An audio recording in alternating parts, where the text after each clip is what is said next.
This is Breaking News.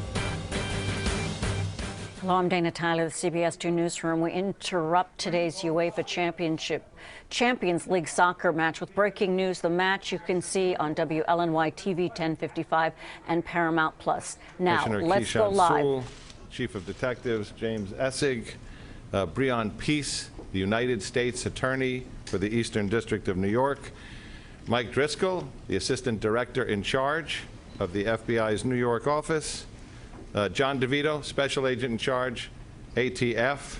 These are the partners who have been working with us from the first moment of this incident, and we have important information to transmit today. First, we'd like to go to the mayor, live from Gracie Mansion.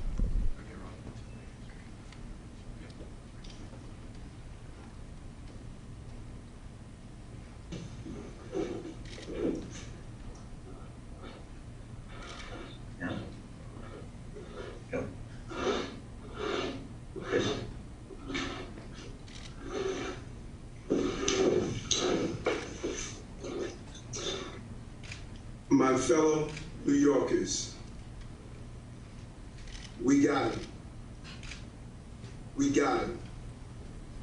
I cannot thank the men and women of the New York City Police Department enough, as well as our federal agents, our state police, our first responders, from the 9/11 operators to the various men and women from our medical professions.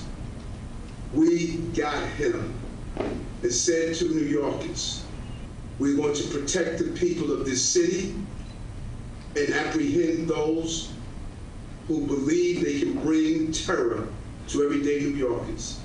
And I want to thank everyday New Yorkers who called in tips, who responded, who helped those passengers who were injured.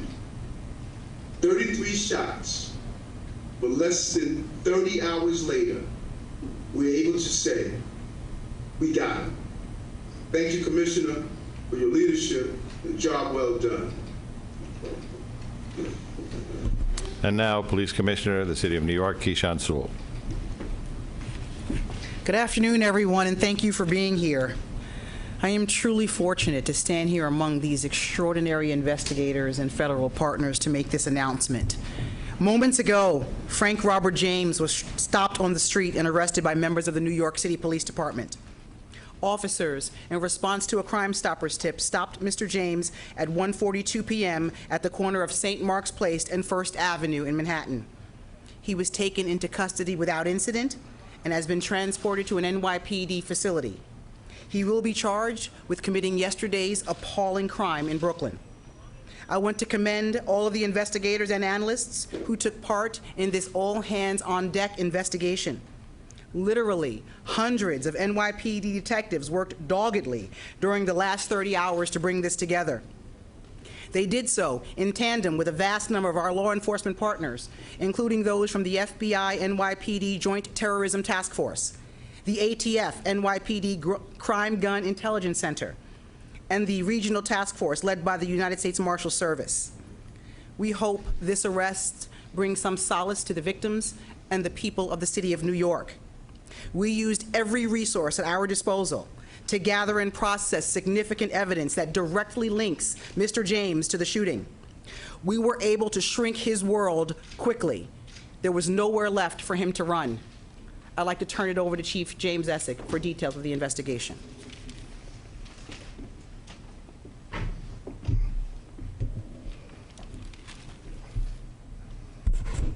Good afternoon, everybody.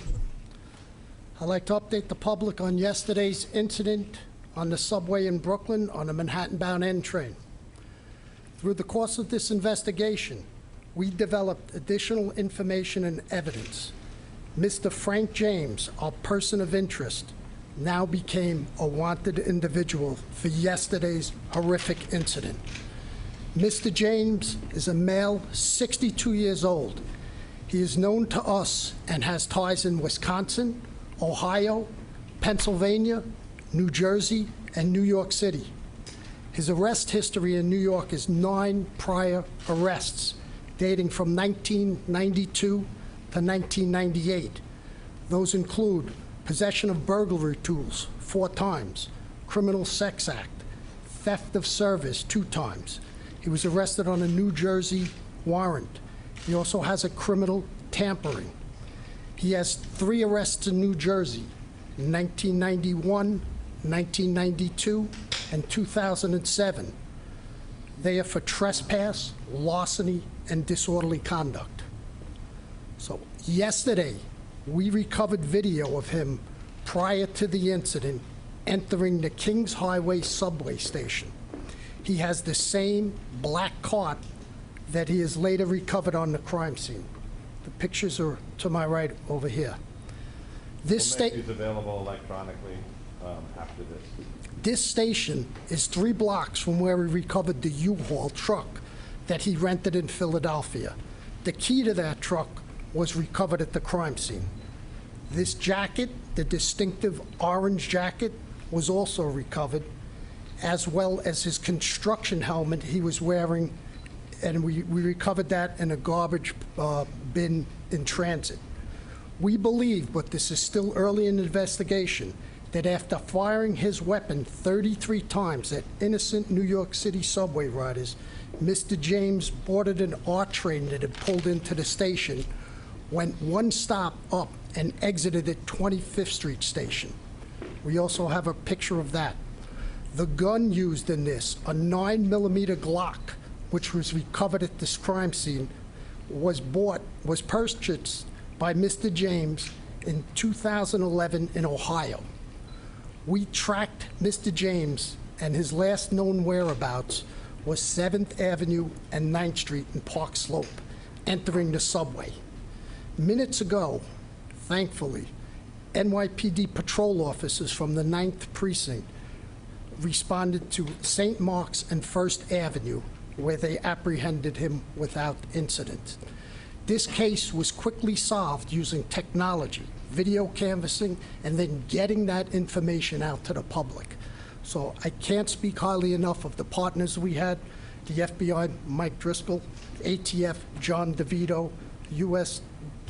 District Attorney from Easton, Breon Peace, and the coordination within the Detective Bureau, Tommy Galati from Intel, our Transit Bureau, our Patrol Services Bureau.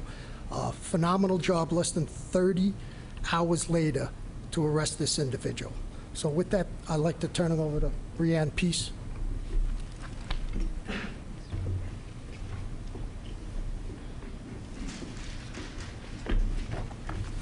Good afternoon. Thank you. Yesterday was a dark day for all of us, but the bright spots of the incredible heroism of our fellow New Yorkers helping each other in a time of crisis, the quick response by our first responders, and the hard work by all of our law enforcement partners that has been ongoing is truly a bright spot here. Today, Frank James has been charged by complaint in Brooklyn Federal Court with 1 count of violating 18 U.S.C. sections 1992 A7 and B1, which prohibits terrorist and other violent attacks against mass transportation systems. He has been apprehended. He will be arraigned in federal court in Brooklyn, and if convicted, he will face a sentence of up to life imprisonment.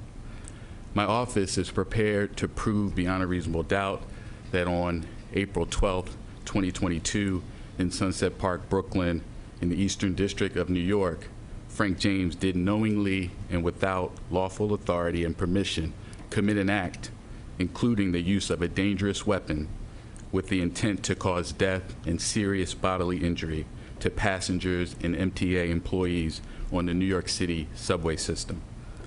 The government will prove, among other things, that James traveled across state lines in order to commit the offense and transported materials across a state line in aid of the commission of the offense.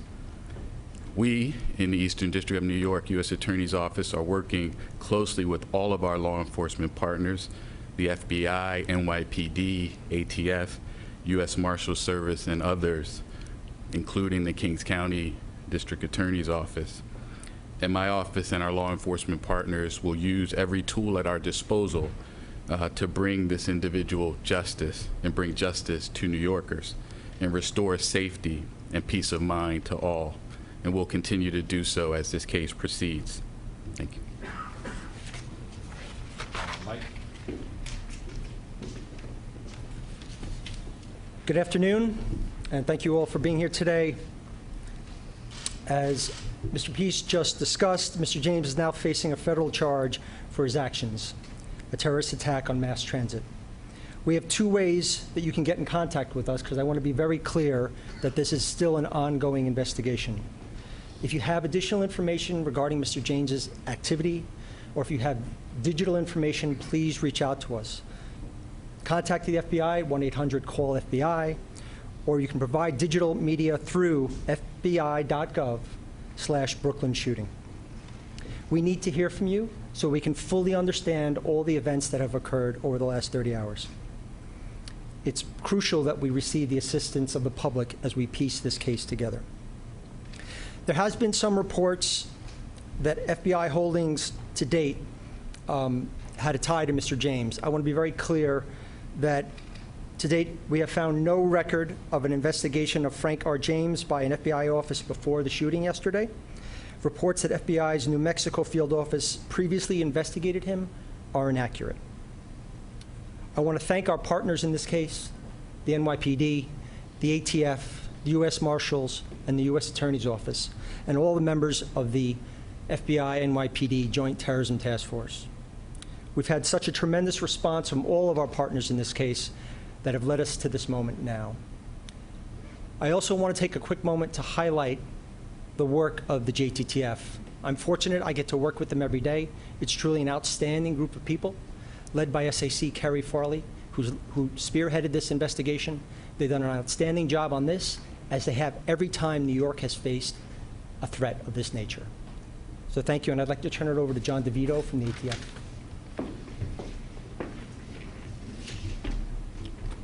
Good afternoon, everyone. Again, my name is John DeVito. I'm Special Agent in Charge for ATF here in New York State.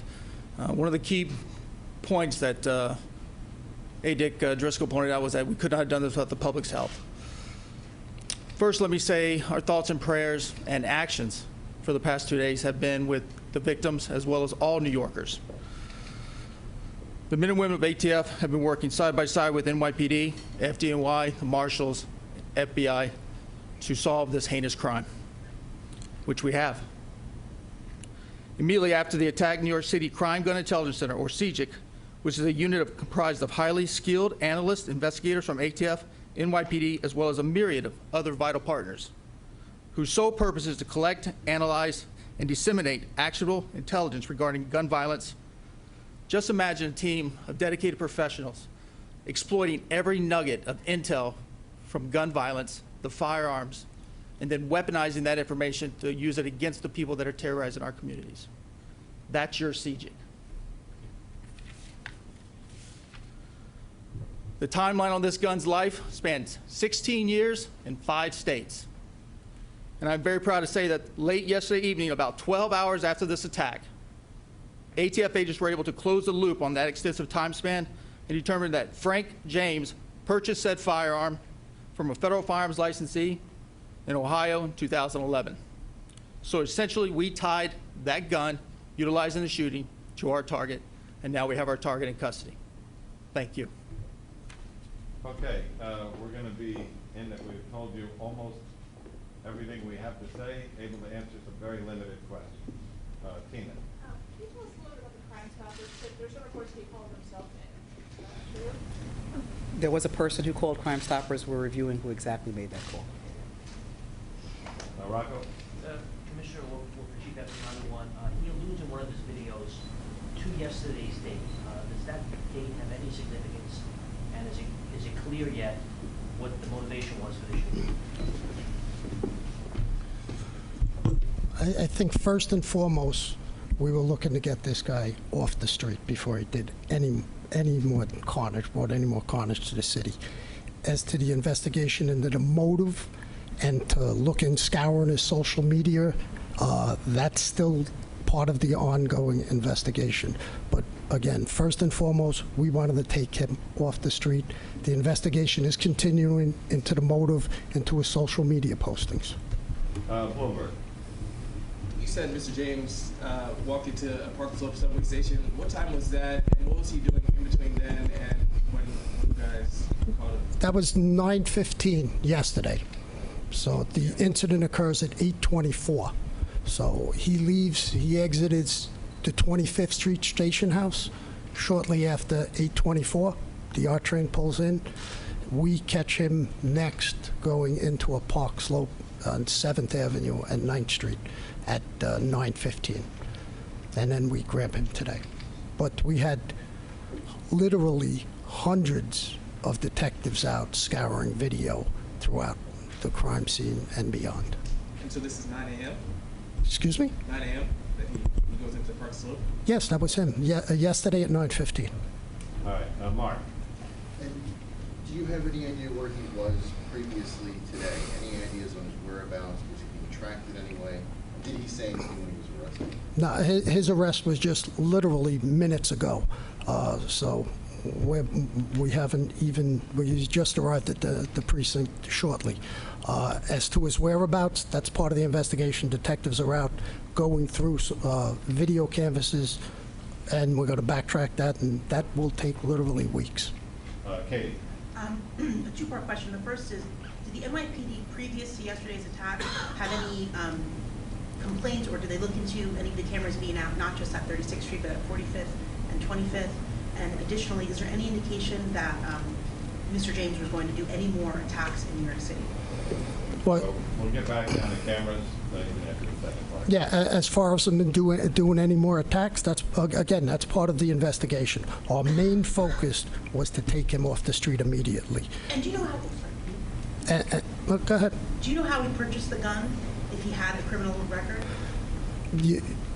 You can't have a felony conviction to purchase the gun, so he had no felony convictions. Okay, New York one. Emily, how are you? Hi. Has the mayor's security detail been returned to its typical size and scope? So we're not going to discuss that. Juliet Pop. Yes, can you take us from the Crime Stopper tip to the arrest? What happened in between? How was he located? And The Crime Stopper tip today? yeah. Yeah, go ahead, boss. Hey, Juliet. Good afternoon. Crime Stopper tip comes in, reports that the male is in the McDonald's on 6th Street and 1st Avenue in the 9th Precinct down on the Lower East Side in East Village. Officers respond to the McDonald's. He's not in the McDonald's. They start driving around the neighborhood looking for him. They see him on the corner of St. Mark's and 1st, and they take him into custody. No incident and take him into custody. Did NYPD do an audit of cameras at subway stations just to make sure that they're all working in the future, so it was easier to catch a person who does something like this? Yeah, so the camera systems in the subway system are not NYPD cameras. They're owned and maintained by the MTA. We have access to them. We do regularly look and see which cameras are working, which ones are not, but the responsibility for those cameras belongs to the MTA. Tony. Are you going to make the officers who made the apprehension available? Are you going to identify them or any special? Not at this time. If we do, we'll let you know. Rocco. Chief Essig, Chief, in interviews that took place throughout the day yesterday with any of the surviving victims as well as people who were on the train, have you been able to glean anything about what he said or did on the train that yields a little bit more about his motivation, about what he intended to do? We have witnesses on the train who said he was sitting in the back corner of the second car, and he popped the smoke grenade. And we have one witness who says, what did you do? He goes, oops, and then he pops the two, brandishes the firearm, and fires 33 times. That we are in the process, and we are asking for anybody's help who is on that subway train or on that platform to reach out to the Crime Stoppers at 1-800-877-TIPS with any information. We're still looking for witnesses and anybody who has information who was on the scene. Okay, New York Times. Hi, can you tell us anything more about the clock that this guy used? We heard initially that it had jammed. I know from what experts say that clocks aren't supposed to do that. It's kind of one of the selling points of clock? Can you tell us a little bit more about if that's the case, or? Well, our crime scene is still processing that scene. It goes to the lab, and they'll give us a report. It's still very early in the investigation for that. All right, Tony? One for All right. Mr. Okay, go ahead. U.S. Attorney. The statute that is being held under, that requires no nexus to any foreign terrorism. This is, in its own, it's a discrete charge. That's correct. The statute is titled Terrorism and Other Violent Attacks in Mass Transportation. So if there's a federal interest, of course, in protecting mass transportation hubs and infrastructure, and so that's the jurisdiction. But we're not going to comment further, or we're still investigating the motive and things like that, so can't comment further. All right, last question to Juliet. Yes, who can talk about his contact with social services, or if he had any here in New York? That's going to be part of the investigation as well, so we were not able to speak to that at this moment.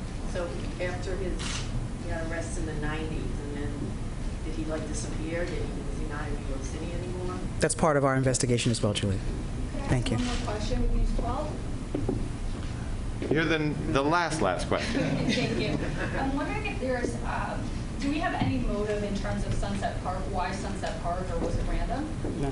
No idea. So just to close, we also want to acknowledge our partners, sometimes jousting partners in the media, for putting all these pictures out, for spreading this story from the time we did the press conference yesterday. That was a critical effect on raising the kind of public awareness that, as the commissioner said, was able to give him very few choices in terms of where to go. So we appreciate your efforts as well. Thank you very much. Thank you. You're welcome. We've been listening to a critical information news conference. NYPD, they have arrested Frank James. This is video you're seeing now. 62-year-old Frank James, the person who police have called the suspect in the shooting attack on the N train yesterday. This is just a short time ago, the East Village in New York City, where police say that a tip led police to him, St. Mark's and First Avenue. Again, that's in the Village. The tip, then 2 officers, they apprehend this man without incident. Again, Frank James, the suspect in the mass shooting on the subway train yesterday, is in custody at the 9th NYPD precinct. A couple of things. Mayor Adams saying, my fellow New Yorkers, we got him. We got him. You think about this, it's been about 30 hours. The police, a lot of talk about thanking the public, but still needing information from the public, video, also any type of witness accounts from the train. We heard from the Eastern District of New York. Federal prosecutors say at this time what the federal charge is, what prohibits terrorist and other violent attacks on mass transportation. If convicted, he could face life in prison. I'm Dana Tyler. Our coverage continues here on CBS 2 and streaming on CBS News New York. This has been breaking news.